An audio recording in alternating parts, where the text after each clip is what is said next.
Good evening. About 30 Korean college students occupied the second-floor library of the U.S. Information Agency in downtown Seoul this afternoon. The students continue to occupy the building at this hour. American Wire Services report the students are demanding an apology for what they claim was the U.S. role in the 1980 Gwangju incident. 190 demonstrators were killed in the provincial capital 5 years ago last week. Hundreds of Korean police have surrounded the building. The Wire Services report no hostages have been taken and no injuries have been reported. Late Philip A. Connolly, who for many years was a motivating factor in the conduct of food service awards programs in the armed forces. Service Executives Association sponsors the program for the Department of the Army and participates in the evaluation of finalists, the presentation of awards, and other forms of recognition which support program objectives.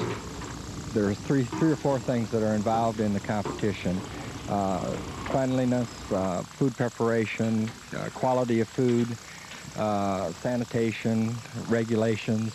I could go on and on. This dining facility is one of the top. To be a finalist in the Connolly Awards, these soldiers have gone through several competitions and won them. There are only 7 Army-wide, and so they are good. This is the last stop for the judges. The Army-wide winner will be announced June 1st. From the 2ID, I'm Army Sergeant Fritz Holman for AFKN News. Based on the needs of the service at that time, if the Army feels that they need infantrymen in a specific grade, E5 or E6, then they will make the cutoff scores low for that particular month to promote the people to fill the vacancies that came open. If they feel that they need broadcast specialists for a particular month because of retirement or because of ETS or other promotions leaving the vacancies open, then they will drop the promotion points for that month to promote more people in the broadcast specialty and MOS into it. The percentage between the cutoff points and what the man actually has will remain the same. Under the old system, it was way high. Under the new system, it'll still be high, but it'll be appreciably lower than what it was under the old system. But the man will still need points to get promoted. Different responsibilities. It's very important what they do, and it's interesting to all of us. So now, do you have a better idea of what your husband does when he goes to work? Oh, yes. When you come home upset, I understand how you're going through. Korea Ministry of Agriculture and Fisheries, USFK has been granted the right to operate its own pet quarantine facility. Under the old system, service members bringing pets into Korea had to leave them at the National Animal Quarantine Station in Seoul's Kimpo district. Now, that's about a 40-minute drive from Yongsan, making a daily trek to visit the family mascot an inconvenience for those just arrived in country. A 10-day quarantine is still in effect, but it's easier to keep tabs on Rover or Patches, and now that the facility is located on Yongsan South Post. Captain Renee Smathers, OIC of Yongsan Small Animal Clinic, says now that USFK runs the quarantine operations, a lot of customs hassles have been eliminated. The procedures for getting those animals through customs was quite complicated before, whereas now they'll bring the animal here and the customs procedures, all the paperwork will be handled for them, and it'll be much more convenient for them. The new service affects those new in country. So if you're a sponsor, the 106 Medical Detachment has helpful information you can pass to families and pets en route to Korea. So it's easiest if they can just get those information packets from us at the veterinary clinic and send them to their incoming people. USFK officially takes control of quarantine operations Friday. And officials say because the new facility is located where the incoming service members are, there will be one less pet concern on the long list of in-processing woes facing families new to USFK. Specialist Mark Vega, AFKN News, Seoul.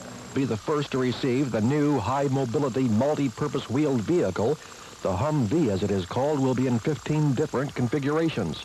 The vehicle is exceptionally versatile, mobile, and fast. It'll replace an assortment of military vehicles, including Gamma Goats and some quarter-ton trucks. The Humvee has been tested for nearly 600,000 miles over rugged courses that simulate off-road conditions in combat environments. High ground clearance was a prerequisite for mobility, and the Humvee has a full 16 inches. It stands only 69 inches high.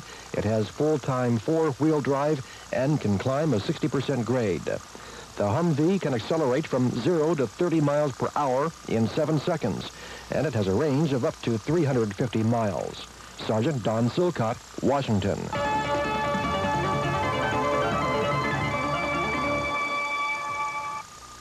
A three-day conference of major cities of the world ended in Tokyo yesterday. A Tokyo declaration was issued calling for cooperation to resolve urban problems from a global point of view. The conference was attended by the mayors of 19 cities in 5 continents, including Paris, Moscow, Peking, Seoul, Mexico, and Tokyo. Monday and Tuesday, the participants heard reports and exchanged views on population, environmental pollution, urban redevelopment, and other problems in big cities. The declaration summarized their discussions and stressed the need for the active exchange of technology and information on urban problems. The mayors agreed to hold another summit within 3 years. A large private trade mission from the Republic of Korea is now in Tokyo to boost exports to Japan. More than 200 businessmen from 160 companies are expected to negotiate export contracts on the basis of about 2,000 business inquiries they received during their visit to Japan last year. A Japanese artist is working on a unique painting depicting the lives of animals. When completed, the work, titled Life, will be 3,000 meters long. The idea came from a centuries-old cartoon work of 4 volumes of personified animal pictures, 44 meters long in all.